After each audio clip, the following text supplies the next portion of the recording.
recuerden que siempre va a haber compromiso de todas estas estructuras muchas veces, ¿no? Sobre todo de acuerdo a don Silvito. Por ejemplo, en las rodillas no hay que descargar también las lesiones ligamentarias, ¿no? Tanto de los ligamentos colaterales como los ligamentos cruzados o los meniscos, ¿no? También en la zona por donde están discurriendo los nervios, por ejemplo en el codo, también no se olviden siempre de evaluar la parte neurológica, ¿no? O en esta zona medial del brazo, por donde está cruzando el nervio radial de una fractura, siempre tienen que evaluar, ¿no? Generalmente también las fracturas de rodilla, cuando están luxadas y rotas, generalmente se asocian a un trauma de la arteria poplitea. Entonces tienen que también tener en cuenta eso.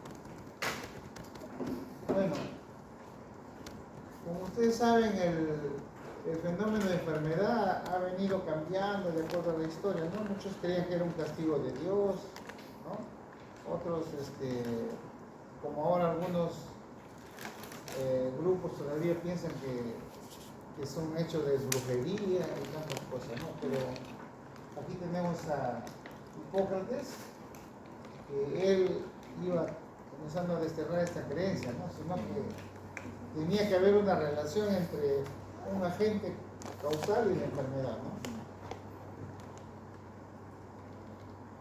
Después de eso comenzaron a aparecer otros autores que ya hablando de lo que son el manejo de las fracturas expuestas, comenzaron a hablar de algunas técnicas que usaban para evitar que estas fracturas en los años de los siglos XVII, XVI, casi todas terminaban en amputación.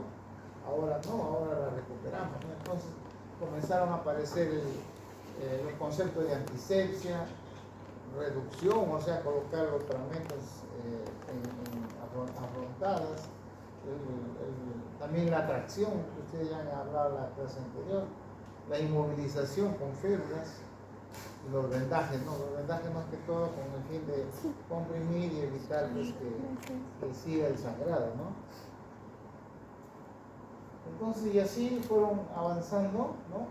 De tal manera que, por ejemplo, Galeno usaba cualquier cosa caliente, ¿no? Generalmente un líquido, puede ser agua, puede ser aceite, y así trataban de cicatrizar las heridas, ¿no? Pero imagínense eso a este tiempo, es imposible hacer eso, ¿no?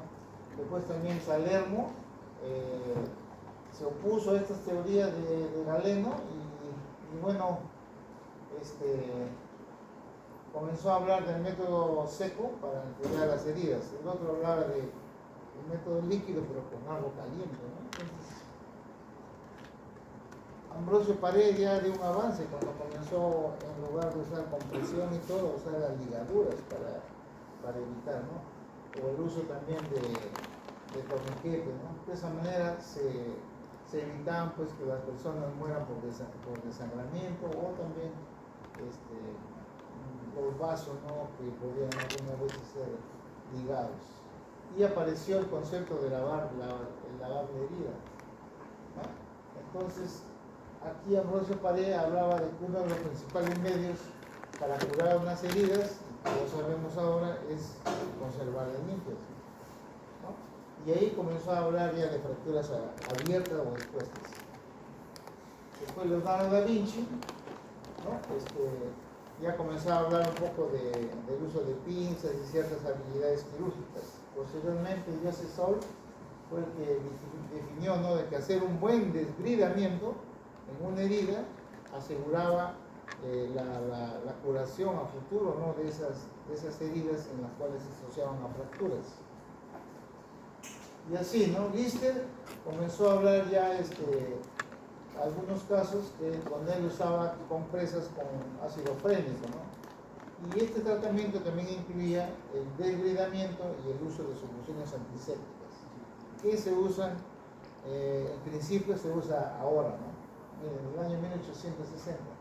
Después en la guerra mundial, como en todas las guerras, gracias a ellos se han desarrollado muchas técnicas quirúrgicas, ¿no? Porque a veces a los soldados había que sacarlo del lugar de donde está el enfrentamiento para poderlos llevar, ya sea a amputar, a curar o a recuperar el miembro afectado, ¿no? Y acá comenzaron a usar el yeso como una forma de inmovilización para que una vez sacado de la zona de la guerra, llevar en barco hacia Estados Unidos y ahí ya procedían con la otra fase de tratamiento, ¿no? Y así. Entonces, Orr hablaba como criterios de bridamiento primario completo, que es lo que se sigue hasta ahora. Reducir, ¿no?, si se puede de manera primaria, inmovilización completa, un drenaje y bueno, de ahí a la curación, ¿no? Como van a ver esto, en cuanto a lo que es la inmovilización, ahora se usa la fijación externa, ¿no?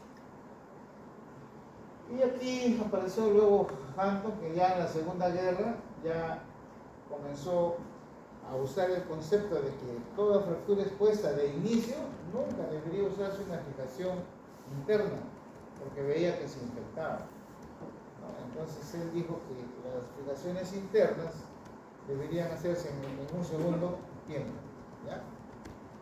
Entonces, y hablaba acerca de las ventajas y desventajas, ¿no?, cuando se hacía la fijación interna, ¿no?, que uno lo colocaba anatómicamente, evitaba estar manipulando, ¿no?, el foco, ¿no?, con movimientos, daba una facilidad para hacer muchos cuidados, ¿no? Y sobre todo, como estabilizaba la fractura, permitía que las articulaciones vecinas comenzaban a mover. Si es la pierna, la tibia, la rodilla se movía, el tobillo se movía, porque estaba fijo ya.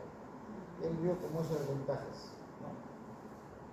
Bueno, hablando un poquito ya de estadísticas y lo que van a hablar seguramente ustedes también, en un paciente politraumatizado se espera que más o menos algunos porcentajes de politraumatizados, hasta el 40% pueden llegar a tener fracturas expuestas. Y a la inversa, ¿no? Paciente que tiene fractura expuesta tiene lesión en otros órganos y están ocultos. O sea, mientras no estén seguros, no abandonen, por ejemplo, de evaluar la cabeza, el cuello, el tórax, el abdomen. Así lo ven un hueso ahí, como vamos a ver muchas fotos, que te llaman la atención, ¿no? Hay que ver también que las fracturas expuestas son heridas contaminadas y que más o menos hasta un 70% el crecimiento bacteriano puede ser tan rápido que el paciente en cuestión de horas o días desarrollar una infección, una sepsis grave, lo que antes llamábamos, ¿no?, las gangrenas, y podía perder la pierna o fallecer. Y esto es lo que muchas veces nosotros peleamos con otros colegas que también están en el campo quirúrgico, con los ginecólogos o los cirujanos, porque a ellos nomás le toman sus pacientes como algo de emergencia, ¿no? O sea, así como viene una cesárea y un niño que se muere y la tiene, porque a nosotros con una fractura no nos dan el pase. Entonces toda fractura debería ser considerado siempre como una urgencia. Si hablamos de prioridad, dependiendo si hay sangrado activo, sería prioridad 1, y si no hay mucho sangrado y pueden controlarlo, tratarlo y manejarlo como una prioridad 2. Prioridad 1 significa que sí o sí lo atiendes o el paciente se muere o pierde una parte de su cuerpo. Y 2 es que sí necesita tratamiento, pero te da un tiempo, ¿no?, para poder estabilizarlo, ¿ya?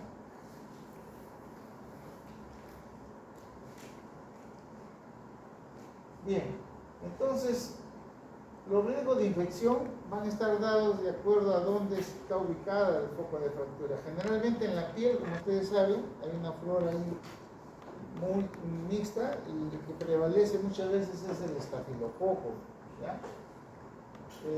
Cuando la herida se ha producido en un arrastre en el suelo, en nuestra realidad, muchos vemos que después se infectan y aparecen los cultivos de Escherichia coli.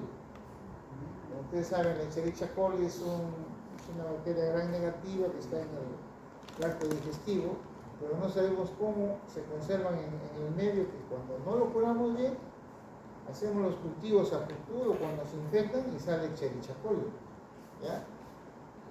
Ese es otro germen frecuente. Y bueno, por principio, y eso es lo que nos hace pelear a veces, como les digo, con el anestesiólogo, es, oye, tienes que atenderme, si no esta herida, el hueso se va a infectar, y hueso infectado, como seguramente ya habrán visto los que están rotando ahorita, tenemos un montón de casos en el hospital de infecciones, tanto agudas como crónicas.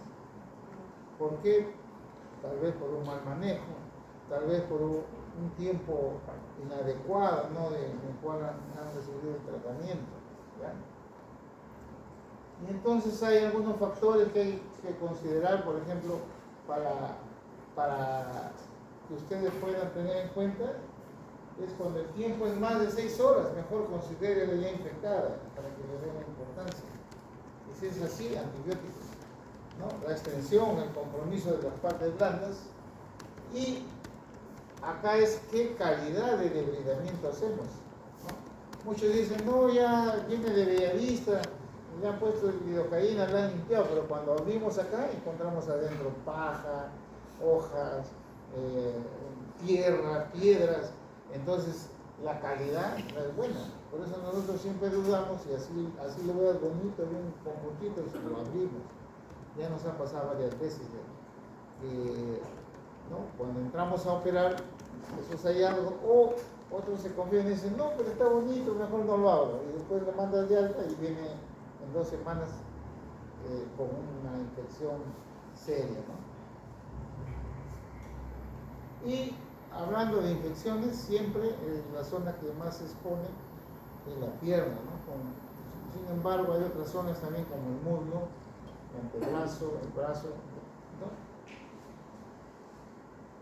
Y según la clasificación de Justilo y Anderson, en los triple 3C, más o menos el porcentaje de amputaciones va desde un 25% hasta un 90% cuando ha ocurrido la infección, ¿no? Entonces, deberíamos de tomar en cuenta estos datos para evitar que una fractura expuesta se infecte.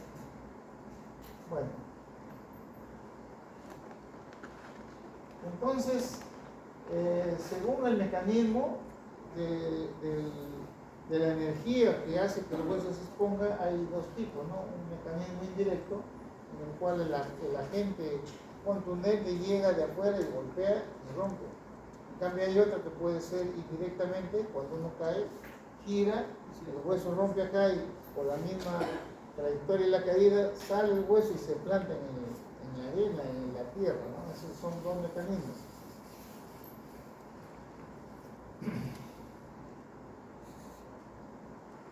Entonces, si queremos clasificar, ¿por qué tenemos que clasificar? O sea, ¿no? Nos sirve mucho para comparar, ¿no? Lo que tú haces acá, comparar con lo que hacen en otro lugar, ¿no? Y es bueno adoptar una de las tantas clasificaciones que hay, ¿no? También sirve como una guía, un pronóstico, de ir avisando a la familia, señor, mira, esta lesión es seria, ¿no? Vamos a intentar salvar la pierna, no te prometemos nada, ¿no? O el pronóstico es reservado, ¿no? Y bueno, comenzamos a hacer el trabajo. También, porque una clasificación, a la vez que te dices tipo 1, 2, 3, te dice qué cosa tienes que hacer, te va dando pautas para el tratamiento. Y porque esta clasificación tiene que ser fácil de aplicar, que lo tengas siempre en tu mente y lo apliques, ¿no?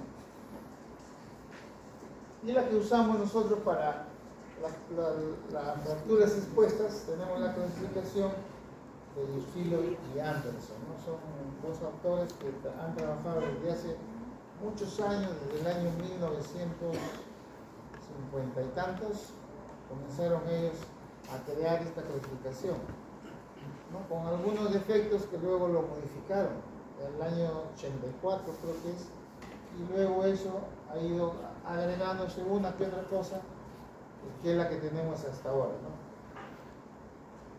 Entonces, en esta calificación tiene, digamos, como variables ver el grado de lesión de los tejidos blandos, cuál fue el mecanismo, ¿no? No es igual que yo me caiga de una escalera, que sería un mecanismo y se puede romper y poner el hueso, a que esté jugando, me tiran un planchazo y también mi hueso sale, o venga una moto y me atropelle, o venga un auto, o venga un camión, ¿no? Entonces, o como la otra vez a un ingeniero, se choca contra una camioneta que venía en sentido contrario y va a volar, cae ahí y viene un volquete lleno de su carga y le pasa por encima las dos llantas. Entonces, no es igual, le destrozó la pelvis, le destrozó la pierna. Lo tuvimos que reconstruir y tenía buena fortaleza porque aguantó, era un politraumatizado con múltiples fracturas, ¿no? Entonces la energía es importante, por eso yo siempre, los que están ahí, les voy a preguntar cuál fue el mecanismo, o sea, tienen que averiguar cómo fue. No es igual que yo me caiga de acá que me caiga del techo, ¿no? Entonces la energía es importante, ¿eh? El grado de contaminación, ¿no? ¿Y dónde fue? Estuvo haciendo un trabajo en el corral donde duerme la vaca y se cayó. No es igual que caerse ahí que caerte en un piso como este, ¿no? Entonces es más limpio, pero también es contaminado. Y también el grado de compromiso óseo, que se refiere a la fragmentación, ¿no? Si tiene los fragmentos. Aquí van a también usar la clasificación de eso de fractura trapecio, oblicuo, esquivilidad, pero acá los fragmentos. Y si conserva o no su cubierta del periósteo, que es muy importante para el pronóstico, ¿ya? Entonces, acá usamos también la clasificación del tiempo, porque si yo tengo una herida, como vamos a ver, de tipo 2, pero ha pasado 2 días y nadie lo vio ni lo han curado, entonces si es más de 6 horas, ya se considera infectada. Así ustedes no vean pus, porque ya los gérmenes ya se multiplicaron ahí, ¿no? Entonces, generalmente heridas pueden ser recientes o tardías, ¿no? Las recientes menos de 6 horas, pequeñas, ¿no? Y no hay mucha lesión de las partes blandas. Y en las tardías, cuando es más de 6 horas, altamente infectadas, y hay gran destrucción de los tejidos blandos, ¿no? Incluidos los músculos, las fascias. Hay una clasificación que es la de MES, ¿no? Del Mann-Webster. Es un score, digamos, que te da cierta puntuación para que en un paciente con una fractura muy seria, hablamos de 2 o 3, grado 3, ustedes suman, hay unos parámetros y luego si tiene más de 7, no ofrecerle mucho al paciente, porque el riesgo de amputación es alto. Y la escala entonces de MES me da o me va a medir con qué facilidad se va a recuperar o no. Entonces, estos lo que toman en cuenta son 4 criterios, ¿no? La lesión ósea, el partes blandas, si hay isquemia o no, cuál es su estado hemodinámico y la edad, ¿no? La puntuación más de 7 con una predicción estadística alta, te está diciendo que hasta un 100%, o sea, todos van a amputarse. Y acá tenemos un cuadro, ¿no? con las puntuaciones, ¿no? Por ejemplo, si ha sido alguien que se cayó de escalera ahí nomás a nivel, la energía puede ser moderada o baja, tendría 2 puntos. Si ustedes ven que el pulso a ese nivel está bien, hay buen llenado capilar, ¿no? Entonces sería un punto a 3. Si el paciente tiene buena presión, ¿no? Una buena presión, entonces acá es 0, ¿no?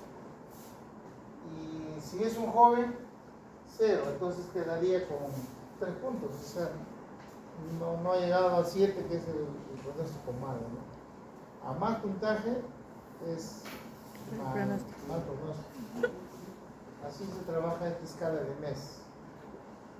Bueno, ese es Justin Anderson, es un traumatólogo de origen argentino, pero que ya radica en Estados Unidos. Cuando hacía la residencia nos informaban que él, al crear este sistema lo jalaron a Estados Unidos y le dieron oportunidad de crear un hospital que no conozco, pero por las fotos que nos dan referencia dicen que es un poco más grande que el hospital de Barriat de Lima, y solo ahí ven fracturas expuestas. ¿Ya? Entonces tienen un sistema de traslado en helicóptero.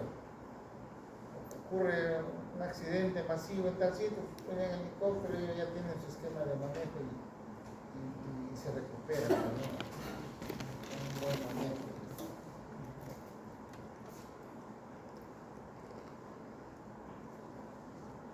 Entonces acá, el año 76, publicó su primera clasificación y lo distinguía a tres grados, otros lo dicen tipos, ¿no? Tipo 1, 2, 3 o grado 1, 2, 3. Y lo que tenía en cuenta es el tamaño de herida, el grado de lesión o contaminación de las partes blandas y cómo era la fractura.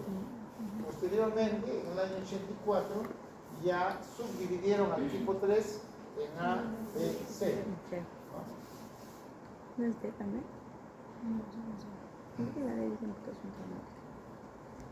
Este sería un resumen, ¿no? Grado o tipo 1 es lo mismo, ¿eh? Entonces por acá aparece un subtipo, el 3B1 y el 3B2. Yo estaba buscando las referencias, pero esto lo han acuñado los cirujanos plásticos o lo que le llaman los cirujanos reparadores. Y está en relación al tiempo en el cual, si tú en la primera limpieza no has podido cerrar y necesitas injerto, si a los 7 días ya lo cerraste, entonces sería un tipo 3B1. Pero si no lo puedes cerrar, pasa a ser un tipo B2 y su pronóstico se va haciendo un poco oscuro, ¿no? Porque va a tener mayores complicaciones.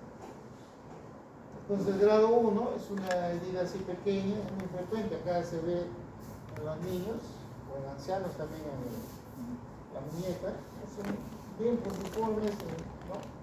La herida es menos de 1 centímetro, acá el tamaño es 1 centímetro, ¿eh? Y es una herida causada por un mecanismo que viene desde adentro hacia afuera, se expone el hueso, ¿ya? El nivel de contaminación es muy bajo y bueno, la lesión de las partes blandas es también mínima, ¿no? Las fracturas pueden adoptar un trazo transverso, oblicuo, pero siempre hay una puntita que es la que quiere salirse. Este es un grado 1. La pierna, miren acá. Posiblemente esta puntita es la que está haciendo en la piel. La pierna acá está hacia allá. Y esta es la que está haciendo acá. Mide menos de 1 centímetro, entonces es un tipo 1, grado 1. En el tipo 2 ya la energía es de mediana intensidad y el tamaño de la herida varía desde 1 hasta 10, ¿ya? De 1 a 10. Y generalmente el mecanismo ya no es de adentro a afuera, de acá de afuera hacia adentro, ¿ya? Entonces va a haber mayor daño de las partes blandas, ¿no?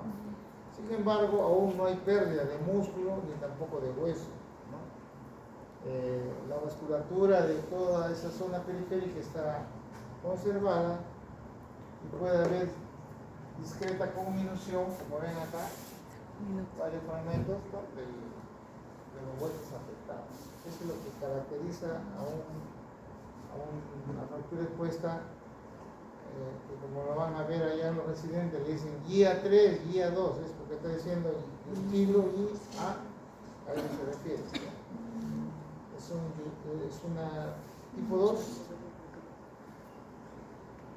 Acá tenemos, ¿no? Es una herida, como ven, tenemos una pierna de nuevo, una herida, podríamos decir, de 6-7 centímetros, de más de 1, ¿no? Y ahí se está exponiendo tejido óseo, ¿no?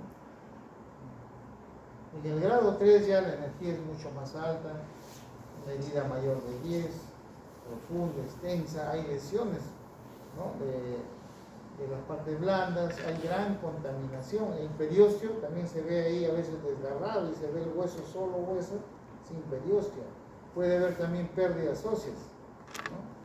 Muchas veces hemos recibido pacientes, ¿no?, con heridas grandes, cuando le tomamos la placa le falta un pedazo de hueso, o sea, se quedó por ahí en el camino, ¿ya? Y bueno, hay desvitalización muchas veces del inicio de los bordes, porque lo que le ha ocasionado a veces son tejidos que no cortan, entonces hay una herida confuso cortante y los bordes se desvitalizan rápidamente. Esto sería un ejemplo, miren, una fractura, ¿no?, una herida mucho más grande, ¿no? Acá, lo que son frecuentes estamos poniendo, acá por ejemplo alguien que maneja moto va a caer y pone el pie y se sale todo. Entonces, también es un tipo 3, ¿no? Nosotros no podemos hablar de inicio si es A, si es B o es C, ¿ya?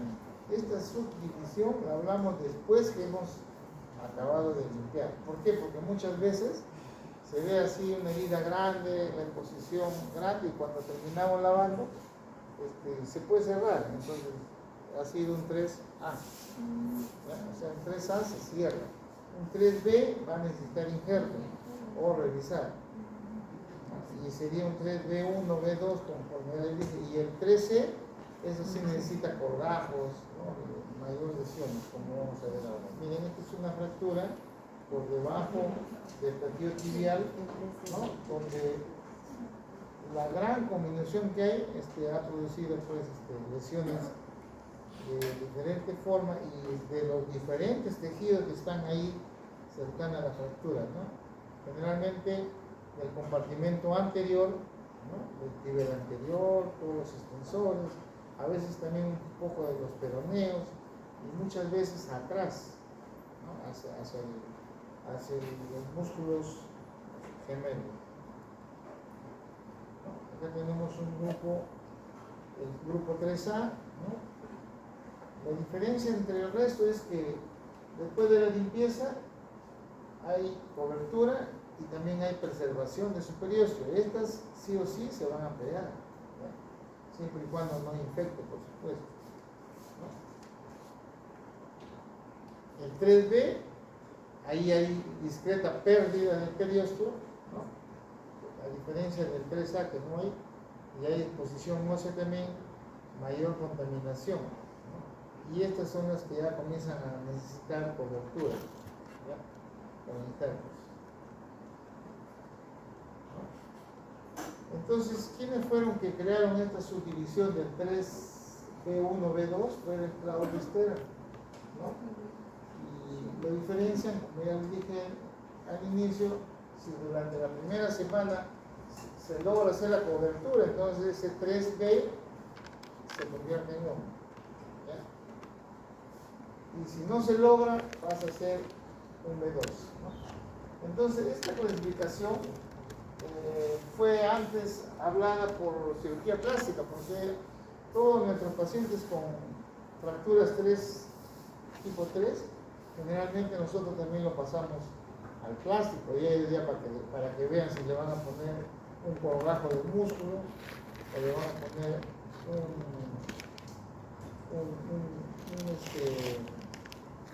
un colgajo libre de piel. Ellos ya se encargan de él, pero ellos tienen también una clasificación que algún día lo vamos a tener que ver. Un 3C, ¿no? Hay una fractura segmentaria acá, se ha roto por segmentos, de hecho, gran exposición, ¿no? Probablemente tenga lesión vascular, ¿no? El 3C también muchas veces asociado a lesión vascular o neurológica es casi igual a amputar. Aquí tenemos otra, miren, que corresponde a una, parece que es la parte de la rodilla, ahí se está exponiendo el fémur, ¿no? Aquí hay otra, ¿no? Cuando hablamos ya de amputación, cuando prácticamente solamente depende de un pedazo de piel o un pedazo de fascia, que lo ven así, ya no ven ningún vaso, ningún tendón, entonces eso ya es casi una amputación. Muy difícil es algo que tengamos cirugía, microcirugía vascular, y recién podríamos hablar que se puede salvar ese pie. Doctor, una pregunta. ¿Y cuánto tiempo como máximo puede, por ejemplo, pasar el accidente y hasta llevarlo a emergencias para que esa pierna pueda salvarse? Sí, en el caso de que haya microcirugía. Debería ser antes de las 6 horas, porque el músculo es el que ya no soporta más de ese tiempo, está en hipoxia, ¿no? Comienza a entrar en otro tipo de metabolismo y ese producto de la degradación de ese metabolismo